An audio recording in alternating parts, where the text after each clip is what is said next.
I'm Victoria Obolensky, and I'm a Seascape artist specializing in oils and acrylics.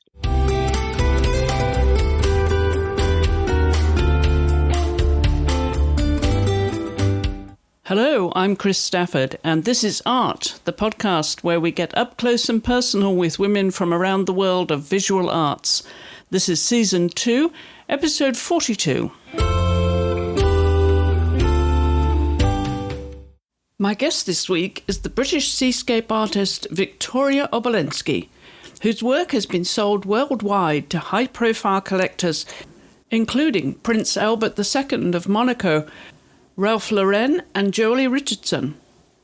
Victoria was born in 1972 in Hammersmith, London, the only child of Linda White, an artist and journalist. Her father, Gavin Cowper, left the family when Victoria was just 6 months old, and she was raised by her mother and stepfather Alex White, who owned Gresham Publishing. The family moved to Malta in the Mediterranean when Victoria was 2 years old, returning to London when she was 7. She attended the Sacred Heart School in Malta, followed by the Glendower Girls' Primary School in South Kensington. When the family then moved to Hampshire, Victoria attended the Rockwood School in Andover. An interest in photography attracted her to the Chelsea School of Art, and later the Camberwell School of Art in London. And soon she made her mark as a talented photographer, exhibiting in the Andepa Gallery in London. Her first career, though, was in journalism, following in her mother's footsteps by working for glossy magazines such as Homes and Gardens, Elle, Vanity Fair and Tatler. In 2019, her focus moved to painting, and during the COVID lockdown period, she established herself as an artist. In the past 2 years, Victoria has sold 480 paintings through her website, social media, and galleries. Victoria lives in Dartmouth, Devon, with her son Max and Persian cat Toby. Victoria, thank you for joining me. Have I taken you away from your painting? No, not today. I was just doing a lot of research today. But yes, thank you very much for inviting me onto your podcast, Chris. So where do you get your inspiration then? When you say research, do you go to the sea? Because you're in Devon, in the south of England. So how far are you from the sea? I'm about 2 miles. So it takes about 10 minutes to drive there. And some of my inspiration, yes, does come from the sea close by to me. And some of it comes from images online. But the photographs that I take of the sea, those tend to be the best paintings that I end up doing, ironically. So you're a photographer as well? I used to be a professional photographer, yes. And I used to specialize in photographing water, mainly reflections and light on water. And I've ended up painting pretty much something very similar. Where does that inspiration come from originally then? Why did you choose that subject? Because it's very extensive what you do. I mean, all types of seascapes, but there must have been an initial catalyst for this. What was it? I think it's been just a love of seeing the sea. Whenever I am close to water, I just feel like I'm at home. It's actually really hard to explain. It's just a really strong feeling of, oh, I'm at home. It's such a sense of relief. And more often than not, when I'm photographing it or painting it, it's the same feeling that I encapsulate. So yes, it's really special, really special. So something in the blood, maybe. Yes, probably. And I remember my mother used to love the sound of the waves. She would be hypnotized by the sound of the waves. She'd sit there for hours listening to the waves. So there must be something magical in the water, as you say, something in the water. And it makes me wonder if your horoscope, if you're a water sign. When were you born? I was born in January, so I'm the water carrier, which is Aquarius. But actually it's an air sign, I believe, even though the symbol is carrying water. So yes. So which horoscope is that then? Aquarius? Oh, you're Aquarius. Okay. Yes, Aquarius. Yeah. Do you believe in that? Yes, to a certain degree. Yes, I do. Yeah. What about your family? Because your mother's an artist too, and she's, I think, your number one critique. Does she have that similar passion for the water? And what's her star sign? She's a Taurus, so she's very grounded, and very earthed. And yes, she's a phenomenal painter.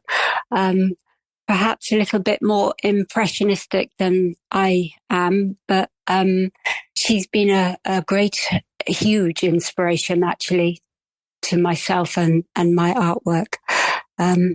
Yeah. So I'm very fortunate to, I think, have inherited artistic abilities through the family. Yeah, very fortunate. And when did that begin for you then? Did you feel her influence when you were a small child? I think I remember at the age of 6, we used to live in Malta, in the Mediterranean. And we were very lucky that we lived by the sea then. And I think that's where my love of water started. But I feel that then I remember thinking, I just want to draw and I just want to be an artist. But it wasn't until much later in life that I actually had the courage to fulfill that dream. I think, if I'm honest, when I was, in my 20s, I thought, well, I have to do a profession like everybody else and do something normal, in inverted commas. I can't possibly be an artist. So I went down that route, and I didn't really enjoy it that much. And then I went to art college in my early 20s when I specialised in illustration. And then I went on to Camberwell Art College and I studied graphic design. So that was really interesting, actually, because it was working with words and images. But when I left Camberwell, I specialised in photography. And people kept saying to me, there's really something in your photography, the water photographs that I took. So I blew them up into big giclée prints. I exhibited them, and my first show was in a cafe in Knightsbridge, in a very well-heeled area in London. I invited all these people and the owner of the Andipa Gallery, thinking nothing much was going to happen. The whole show sold out, and the Andipa Gallery said, "We love your work, we'd like to take it." And that was a long time ago now. That was in 2002. But that's where my artistic career really started to take off. Yeah, and it's been an incredible journey since then. Really has. How fabulous, though, getting that kind of recognition, Yeah, it was very unsought for. And then when we had a show at the Andipa Gallery at that point was exhibiting Greek icons. They now exhibit Banksy and Damien Hirst, and very high-end limited edition prints. But he was working with me back in 2002. We had a couple of exhibitions, and it was hugely successful. I was really, really fortunate. But that was photography, not art. That was the photographs of water. And at that time, photography wasn't what it is now. I used to shoot everything on a film camera, and I never enhanced the photos in any way. They were natural, exactly as I'd taken them, and people couldn't believe it. So, yeah. So what were you using then? The 35mm, what camera were you using? Just a 35mm Canon EOS. Yeah, I think it was a 5D. Not D, that's digital. But it was just something very basic. It was so long ago now, I can't remember. And these were transparencies? Yeah, basically. And I worked with a wonderful printer in the East End of London who used to blow them up to the most phenomenal size. And people always used to say, oh, your photographs look like paintings. And the irony of it now is my artwork, a lot of people say, oh, it looks like a photograph. So, it's flipped the other way. Firmly put your stamp on it then, haven't you? I mean, it was always meant to be by the sounds of things. Perhaps. And when my artistic career started in 2002, it was literally like I was just being carried. I didn't have to force anything. It was, as you say, it was like divine intervention just picked me up and said, right, you need to be here, you need to go here, and you need to do this. And I used to follow my intuition, and I still very much now do that with the artworks I create today. Is very much coming from an intuitive place. It's a very spiritual journey being an artist. I think, you also have to be a businesswoman as well. But if that gets in the way of the intuition, then it's personally, I don't feel that it works. Yes, it's really important to stay true to myself in what I create. Yeah. Well, it obviously has worked for you all these years. And I'm curious, I want to go back to Malta because I know you were born in London, Queen Charlotte's Hospital in London. Yeah. You're a London girl through and through. But some time in Malta then, what led you there? I was only 2 when my parents, my mother and my stepfather moved to Malta, and we stayed there until I was 7. And my stepfather was the head of a company called Gresham, which in the 70s was a large publishing company. We stayed there for 7 years, and then we returned to London. What were your memories then as a child? It sounds idyllic growing up in those early years on the island of Malta. A constant holiday, I would imagine. It was to a certain degree. I had to go to school, unfortunately. It was a Catholic girls' school, which was interesting. And I had to learn how to speak Maltese, which was incredibly challenging. And I was one of the only English girls that was there. But on the whole, it was invigorating. And most of the time, I'd spend my days in the swimming pool, and I had so much space and so much freedom. And it was incredible, absolutely amazing. It was challenging when we left Malta because we came to London and we lived in a much smaller place. And it was, for a child, I think, a bit of a shock, going from all that heat, warmth and sunshine and the swimming pool to living in a much smaller home in the heart of London. And it was an adjustment, but it was okay. It's part of the changes of growing up. And you're the only child, Victoria, so you obviously had your parents' fullest attention. You said you were raised for the most part by your stepfather, Alex, and your father, Gavin. Did he not feature in your early life then? No, Gavin left when I was a baby, when I was about 6 months old.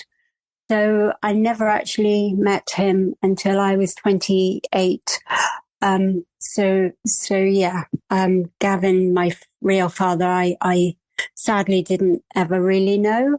And he passed away in 2017. But my stepfather was a fantastic father. And, I'm very grateful. And your relationship with your biological father then was very brief, I would assume, if you didn't meet him till you were 28. It was very brief. And when I met him when I was 28, he lived in Portugal. So I would meet him a couple of times, but it was just a little peculiar. And people always used to say to me, oh my goodness, not having known your father, that must have really affected you. I think maybe subconsciously it did, but I think when you don't know anything else, it is what it is. And you dealt a set of cards in life and you just have to make the most of it, if that makes sense. Well, it sounds as if the parenting, as far as your male figure was concerned, was made up for by your stepfather, Alex White. Yes. And so he was the acting father, shall we say?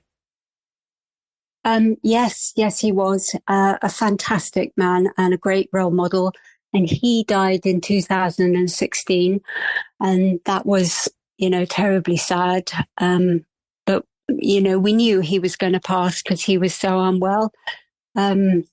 So yeah, both men dying very close to each other had a huge impact on me. And actually, after they passed away, that's when I started painting. I think I found initially painting was like a therapy for me because I had to stay in the moment. I had to focus on what I was creating and everything just else didn't matter. And my skills since I started have improved, but only because of the practice and because of the focus and the time given to the skill. Sorry, I've gone from talking about fathers to painting. Yes, please do, because I'm curious to the kind of feelings you were experiencing when you started painting, having, emerged from a traumatic loss, of course, of both of your fathers. Mm. Do you remember those early feelings that you were getting from your paintings, Victoria? All I remember was it was in about 2019 when I started to practice painting properly. I just created something quite abstract. It was a seascape and I put it on Facebook. And within 20 minutes, somebody asked me if they could buy it. And I was really surprised, to be honest. And then it snowballed from there. And every painting I did, everybody wanted to purchase. But I felt that my father, Alex White, was, in a way, he was the motivator behind this because I knew that that's what he would have wanted for me. And even though he wasn't physically with us anymore, I felt on a spirit level he was encouraging me. As extraordinary as that sounds, I really did feel that he was going, come on, you can do this. This is what you've always wanted to do. Just apply yourself. And I did. And it happened. And each painting evolved from there. And then when we had lockdown, ironically, that was the making of the art because I had the time and space to paint like I'd never had before. Because prior to that, I was teaching art face to face. In the lockdown, of course, we couldn't do that. So I just sat at home painting every day. Well, meanwhile, your mother, Linda White, she has always been an artist too. So she must have been very excited when you turned your hand to the artwork and really focused on it. Yep, she was delighted. And, she's always been somebody who I've asked her opinion of whether or not she thinks anything is good enough or not. And she's been incredibly helpful. She'll say, maybe the clouds are too much or maybe a bit too much paint, take it down. She's been very helpful. And I've always said to her, please tell me the truth. Don't just say it's lovely because you want to please me. So she's been fabulous in that respect. Really fabulous. And how old's your mum now? She is 79 and she can't believe it. She looks much younger. And yeah, she's obviously retired.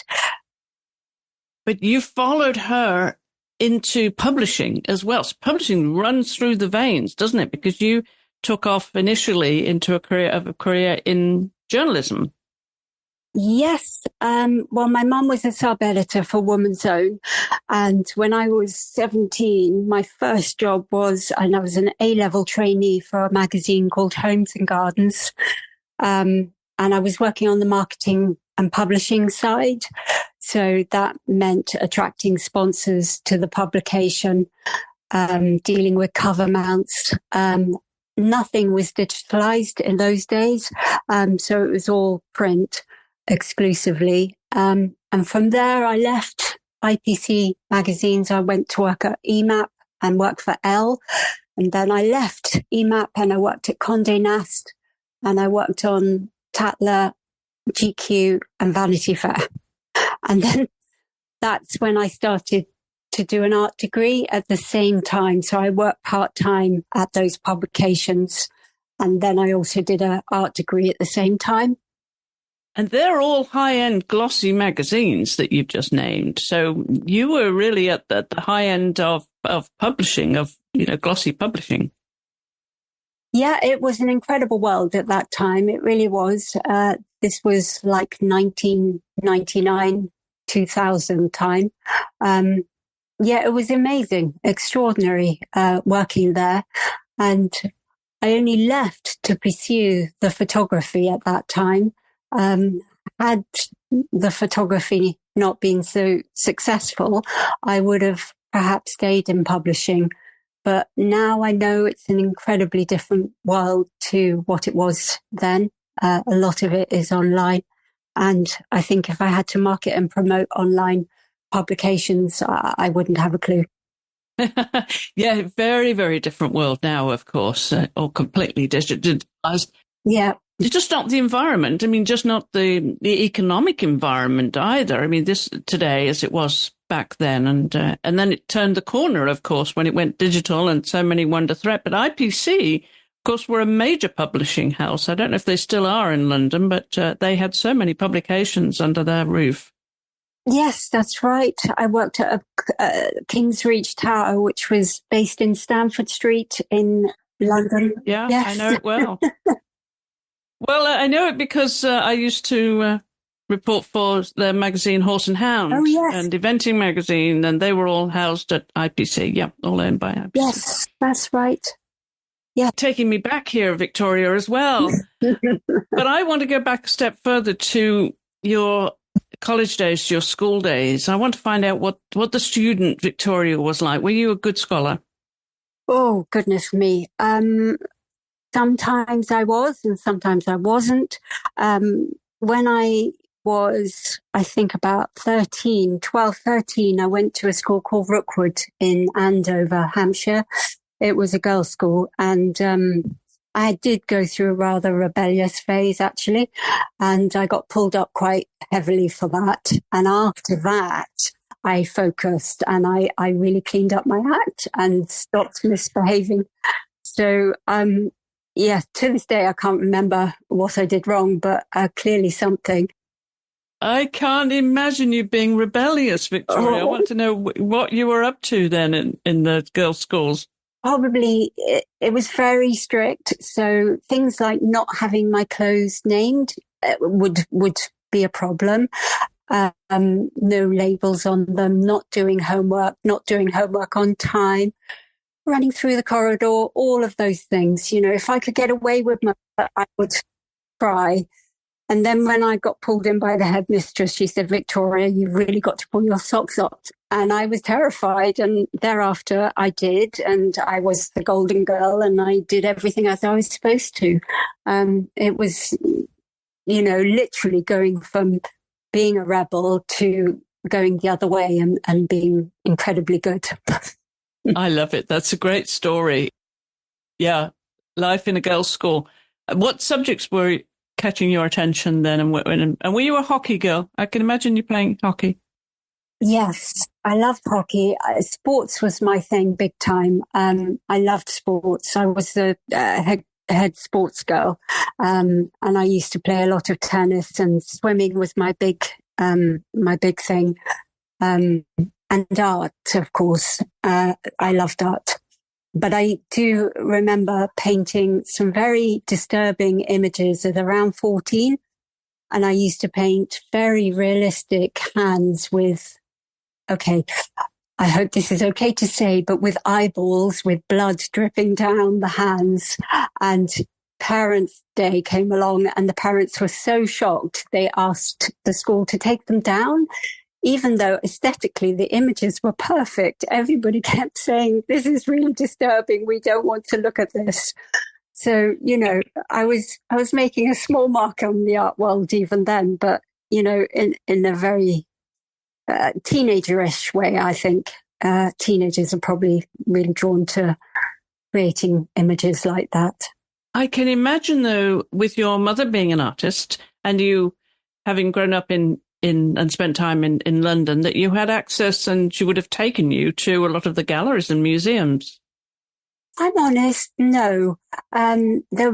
She was always working really hard. And when we were living, we left London after living in Malta, and we lived in Hampshire, and there weren't that many galleries there in the area that I was brought up in.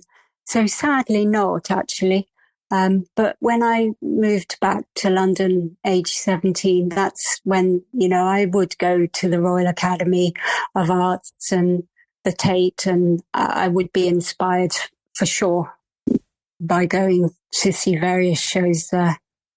Who was inspiring you? Which artists were really catching your attention? Pollock comes to mind. I can't really think. I mean, I saw some old masters at the Royal Academy of Art, and Rembrandt was incredible to see. I have to say, there's nothing like seeing this artwork in the flesh compared to seeing it on the computer. Seeing it in the flesh, you just get a feeling for who the artist was. I remember seeing Hockney actually at the Royal Academy. That was quite something. Very impactful, incredible show. So yes, yeah, that's about it probably. Yeah. Yeah, I'm curious because you had access to all of that, and where your influences might have come from. I think we can all reflect on those, those masters that we would have seen. But I'm wondering how they influenced you, how you felt when you saw this work, and as an artist now, did they imprint anything in you subconsciously, perhaps? If they did, it would only be subconscious, just as to how an image can make you feel when you look at it. A lot of people online say to me that my work is very emotive and it makes them feel usually very peaceful. One or two people have even said they've cried with emotion, which is an incredible thing to say. If I've managed to move somebody to that extent, it's like, wow. To be honest, I don't actually feel that that's me. I feel that that is a divine intervention, higher power, whatever you want to call it, that created us. That's working through the paintings, bringing some sense of calm to people. So when I would have gone to shows in the past in London, yes, subconsciously, the effect that those paintings would have had on me. Rothko is another one that comes to mind because they are huge paintings. And on that scale, they have a profound effect, and even sometimes not positive. They can make you feel really sad or really angry. But if an artist is able to do that, I think that's, quite an exceptional piece of work. So yes.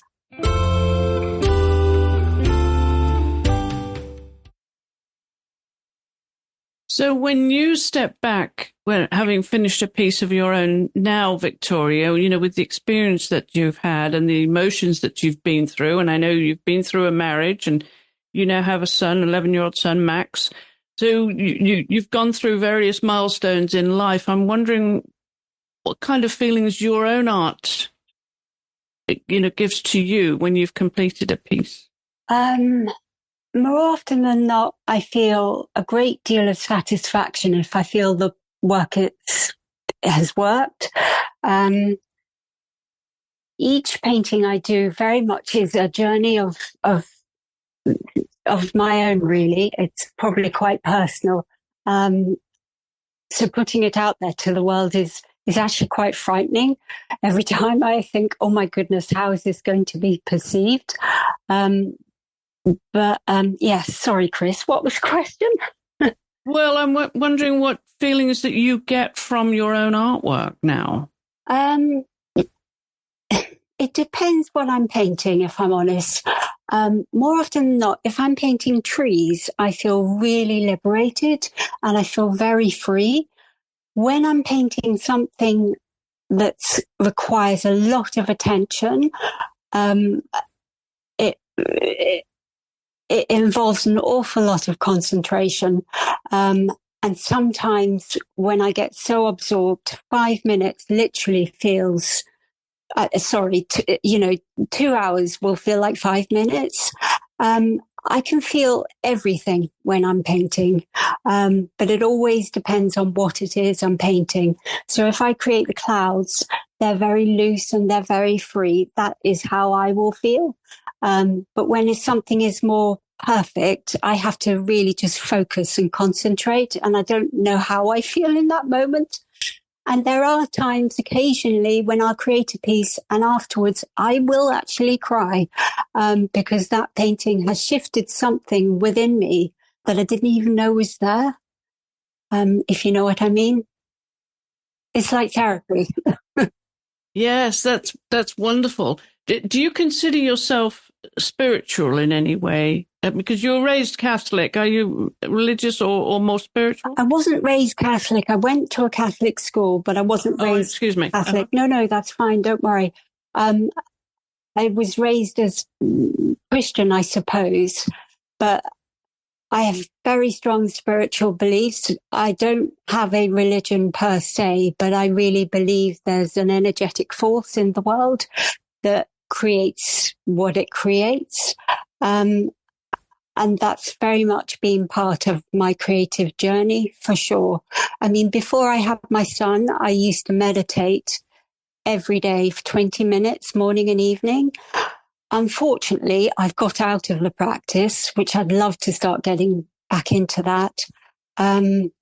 But spirituality used to feature very heavily in my life before I had my son. And now I'm a lot more practical, but I'm aware of things on a spiritual level as well. Yes, I was going to ask you about the meditation. It sounds like that's somewhere that you would go. And I'm wondering then, when you start to paint, when you go into the studio and this is your time, what kind of transition do you have to put yourself in that place spiritually, emotionally? Yeah, I need quiet. I love peace and quiet. And I'm living in a house very close to the ocean, which is amazing, but it's a new build. And there are an awful lot of houses currently being built. So you can hear the building works. And if I'm really focused on a painting properly, I won't even notice the sound. But if I'm struggling to concentrate, I focus on the sound and I can't get back to the painting. So for me personally, peace and quiet is so important when I'm working. And I love a clean space. I love no clutter. But I got a little kitten about 4 months ago, and that's been really interesting when I'm trying to work. Because I have my feet bitten, I get clawed, I get meowed at, and it's relentless. And actually, it feels like I've had another child. So this is Toby, and Toby, the Persian kitten, he's really installed himself now, has he? Yes, he has indeed. He came along in April this year. He was born then. But I had a cat called Archie before that. Who was just unbelievably wonderful in every sense of the word. And he passed away this spring. And when he passed away, my world fell apart. It was really hard. I couldn't paint. I couldn't anything. And I think Archie's passing, I had him for 16 years since he was a little kitten. And I think him passing triggered all sorts of grief that I hadn't perhaps felt before. I think animals can do that actually, because I really, really adored that cat. And Toby's marvellous. He's different and perfect in his own way, and I'm still getting to know him. But yeah, I'm a huge cat lover. Yes, clearly. I mean, I'm wondering what it was that, I mean, those of us who are pet lovers know that if you have an attachment to a pet, dog or cat, whatever it may be, it's so special. It's, we talk about them being family, but it is a special connection that no one else can truly understand. So I'm wondering what void he left in your life that impacted you to such an extent. I can't say. I mean, perhaps because such a good question, and I'm not sure if I can answer it. I think because my son and I moved from London last year, a place that I'd lived in most of my life, and it was London. My cat Archie and my son were all so familiar.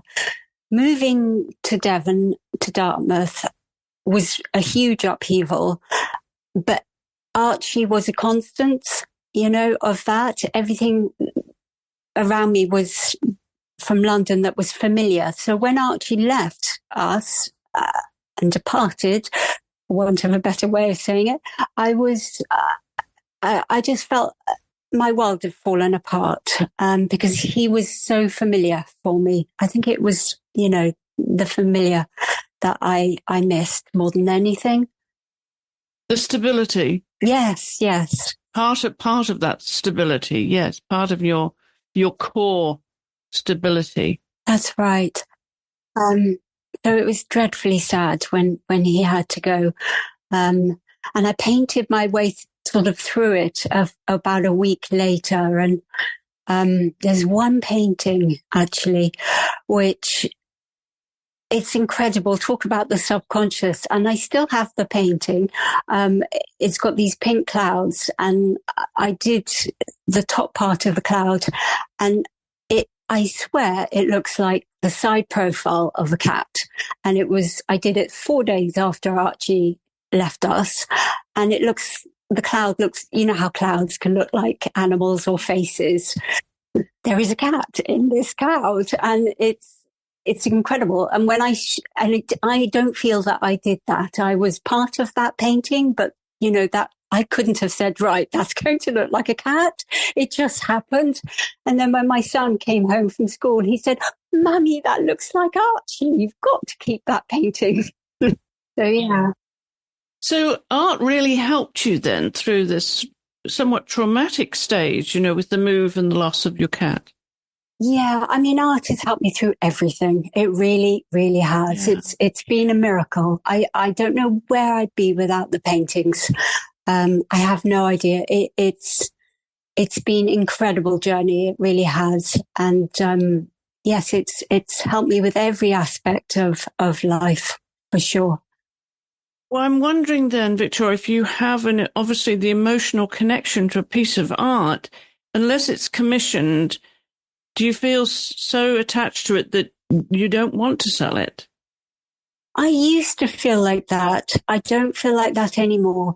I mean, the one with the pink clouds, which reminds me of Archie, my cat, if that one were to sell, I think I would feel a bit sad letting it go, but I would be prepared to let it go. Because I really believe art is for everybody. And I think it's really important not to hold on. It's a letting go process, letting other people enjoy it. And I've created something like 480 paintings in the last couple of years. of which most have sold. I've got about 6 at the moment. And the joy that I get from selling them is the fact that other people can receive the beauty of whatever it is that's coming through from that painting. And it's such an honor. And I feel so humbled, to be honest, knowing that people are getting joy and beauty from the work. And I'm interested also, with this spiritual journey that you've had, and clearly you're very sensitive to the emotions that art has given you, and animals too, both your cats. But with being a parent and now a single parent, raising a young boy, how do you think that has changed you, Victoria, being a parent? I think being a parent, as any parent will probably say, has been incredibly challenging, but it's been amazing as well. Having Max, as he's called, has changed my life beyond all recognition. I've had to grow up a lot. I've had to take responsibility. I've had to just get on with it. And I think it changes you being a parent in ways that you'll never imagine when you're pregnant. Nobody can actually tell you what it's going to be like until you have that first-hand experience. I'm sad that I never had another child. I don't believe I will ever have another child now. But it is what it is, it's what was meant to be, and I'm okay with that. What would you say are the biggest challenges? Because he's 11 years old. That's a hard time, and he's going into his teenage years. It's going to be a challenging few years ahead. But what do you think is most challenging to you now? I think for me to stay grounded, whatever he is going through, and to be firm but kind. I'm not a particularly strict parent, and I give him a degree of freedom. So, what can I do as a parent? Be there for him, be present emotionally, physically, and support him in what he's about to go through. Because he's a very strong character, incredibly strong, incredibly bright, and very, very handsome. And he's got his whole life in front of him. And it's a completely different world to what it is when I was growing up at his age. They have such a different experience, but, consistency is key and the most important thing. And that's, what I aim to give him. And as for the teenage years, he's about to turn 12 in 2 days' time. So I feel sad because he's not a little boy anymore. And I'm sure all parents feel like that when their children start growing into young adults. I will meet each challenge as it comes. It'll be interesting to see what the artwork is that I reflect in the next couple of years. Yes, that will be interesting too. Does he have any interest in art? He's a brilliant artist, actually. He's very, very good. He leans more towards architecture. He's very good at creating perfect looking buildings. So yes, he's really interested in art. And unless he becomes a YouTuber, he's going to work in architecture as it stands at the moment, but that may be subject to change, as with all young people's dreams. Absolutely. And I'm wondering if you do the art together or what other activities you might enjoy doing together. We do some art together. Very often when I'm painting, if he sometimes sit at the table with me and he'll do something of his own. And actually when he's doing that, it's wonderful. It's a lovely connection. It really is. So we do a lot of art together. Perhaps not as much now as it used to be, but that's probably his age. And I think sometimes he does feel quite inspired by my work, which is amazing. I couldn't really ask for more. That's lovely. And I understand that he enjoys sailing with his grandparents too. So there's a love of water already.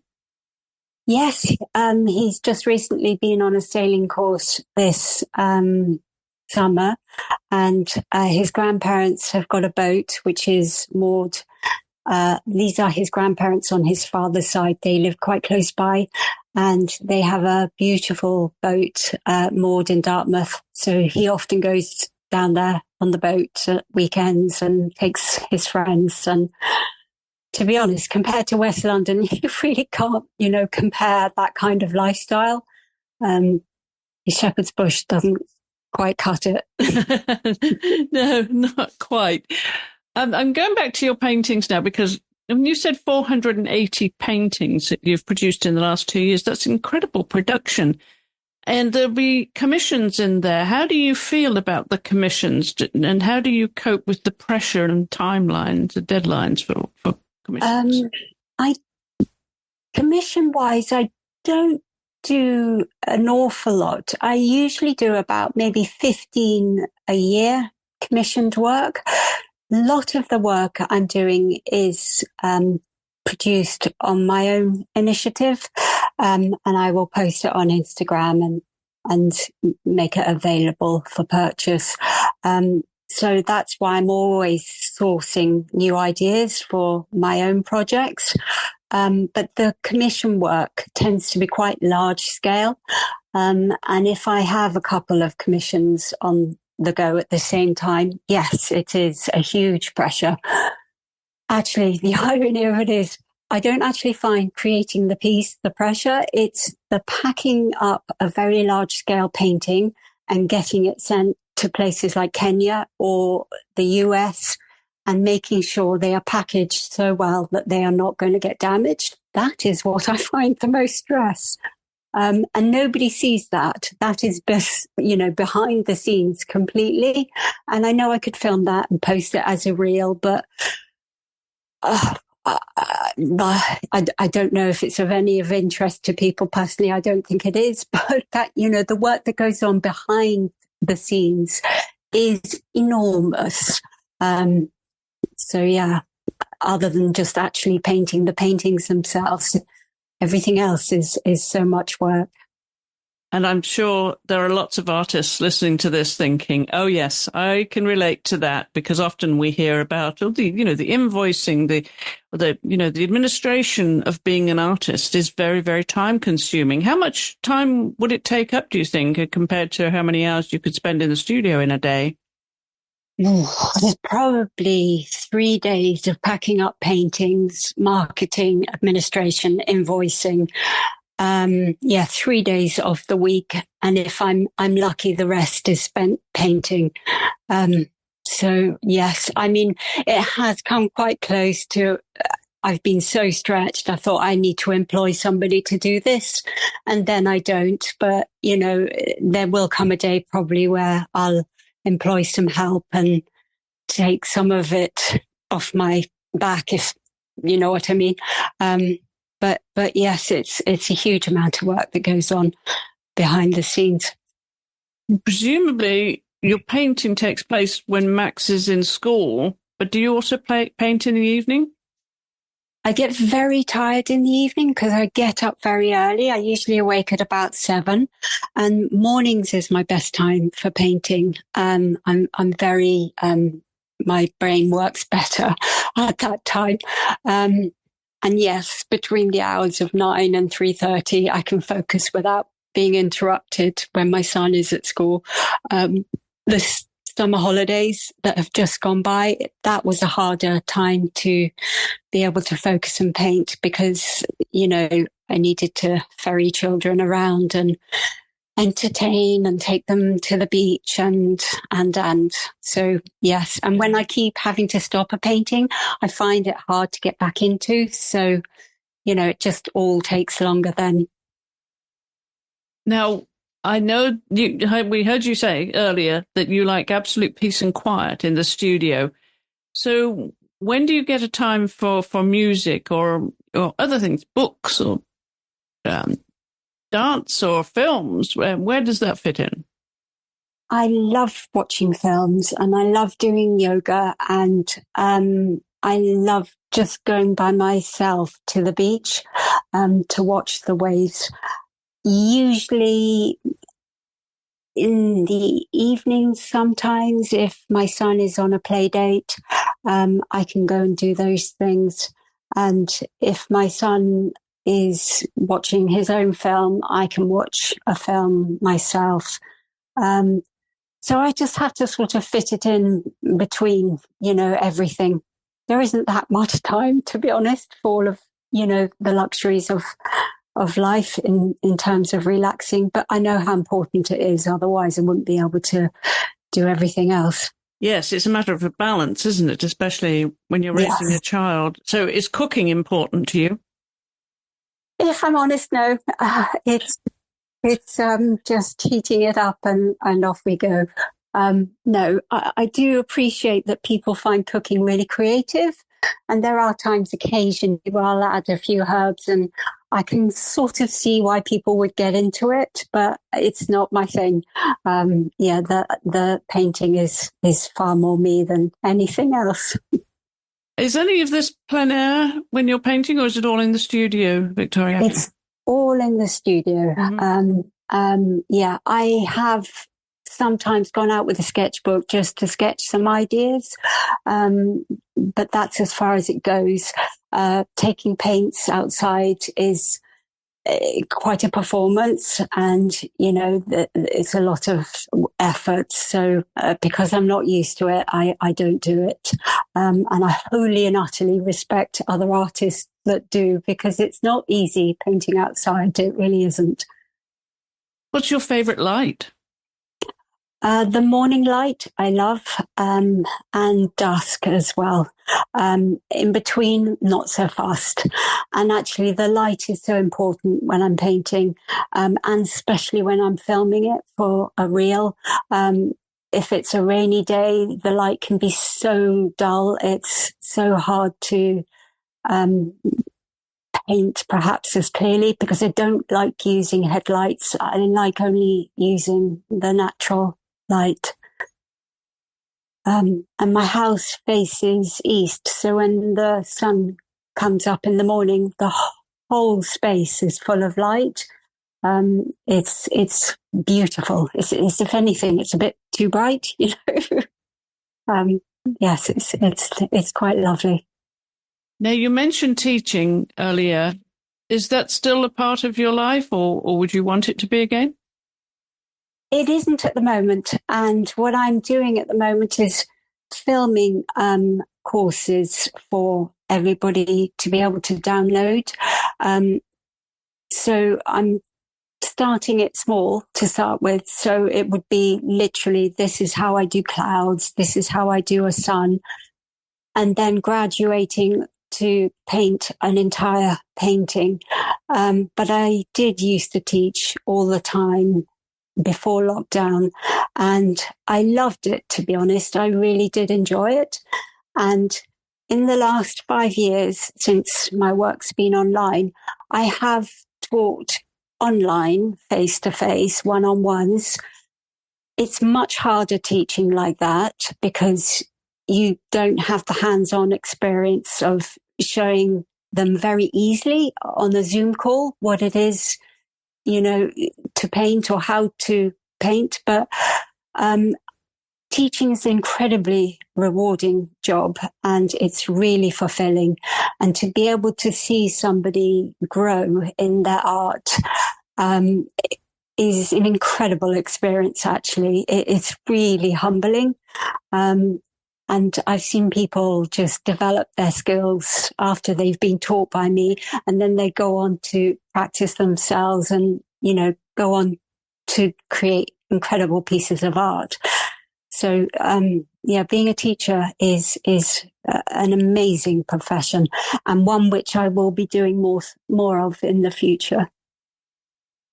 How would you describe Victoria Obolensky now, the painter, the artist, compared to what you were, say, 5-10 years ago even? And how how you feel as a person, how it's affected you, what it's made you become. I'm much more grounded as a result of my work. And I feel incredibly humbled, and incredibly grateful. And 10 years ago, I think my son was 1. And I, at that time, was still doing a bit of photography and teaching a bit of art. And I had no idea I could actually, at that time, become a full-time artist, none whatsoever. And because I was so involved in looking after a newborn child, there was no headspace for anything else. And I think Max, being my son, has given me perhaps also the confidence to do what I do now. And, I'm not saying it's because of him that I paint, but partly it is, if I'm honest, because I had to work from home, and it was much easier to paint and be at home than to do any other job, because any mother who's also a single parent looking after a child will totally understand what that's like, to fit in your working hours around childcare. So the easiest way around that for me was to paint.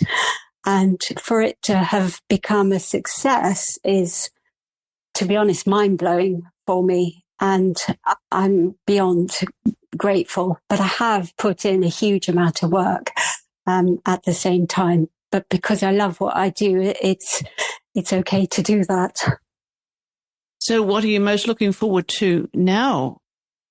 I've been painting on a larger scale this year, and I would like to keep doing that, but to paint bigger, even more larger scale yet. I think to keep inspiring other people is my goal for sure. To keep improving and to keep learning. I'm always learning. I never got it sussed when I'm painting. Every picture brings a new challenge, and every new painting I do is an opportunity for me to learn. And sometimes there was a painting I recently did. It's an orange chair. Oh my goodness. It was so hard to do because there were so many lines in it, and I'm not used to painting lines. I'm used to painting nature, and I'm not sure I'm going to be painting chairs again anytime soon, but it taught me an awful lot. So moving forward in the future is to keep learning, to keep inspiring other people, and to be doing some teaching of art. And finally, where can we find your work apart from online? Are there any shows, exhibitions that you have coming up, Victoria? Not at the moment, actually. No. So watch this space. I am talking to several galleries in Dartmouth. So maybe next year there will be some solo shows where I live, and also in the town of Salcombe, which is nearby, which is a beautiful seaside village. But not at the moment. So all in the pipeline. But lots online, of course, at victoriaobolensky.art, isn't it? That's my Instagram account, yes, which has my website, victoriaobolensky.com. Yes, and that's where my work is. And you're very good on social media, posting reels, as you said. The photographer in you is coming out, isn't it, on social media? Perhaps it is. I had to learn myself how to do all of that. If you see the reels that I did about 4 years ago, they're perhaps not as professional as they are now, but I literally just taught myself how to do it and how to do the editing, and what the followers like and what they don't like, and not too long and not too short. And, it is a balance. It is finding a balance. Well, it sounds as if you had. It made me think of one final question, Victoria. How would you finish this sentence if you look back on your career? I wish I had. I wish I had painted more when I was younger. You're making up for it now. Yes, definitely. Well, thank you so much for coming on the podcast this week, Victoria, and sharing your journey with us. It's been fun. Thank you. Thank you so much for inviting me. I really appreciate it. Thank you. And if you want to take a moment to immerse yourself in the tranquility of Victoria's seascapes, then hop over to her website. You'll find a link in our show notes to her website and also to social media, as well as our Instagram account. And you can also find our email address there too if you prefer to reach out to us via email. We always love to hear from you. I hope you'll join me next week as we travel down under, when my guest will be the Australian artist Natasha Rushka. Until then, thank you for listening.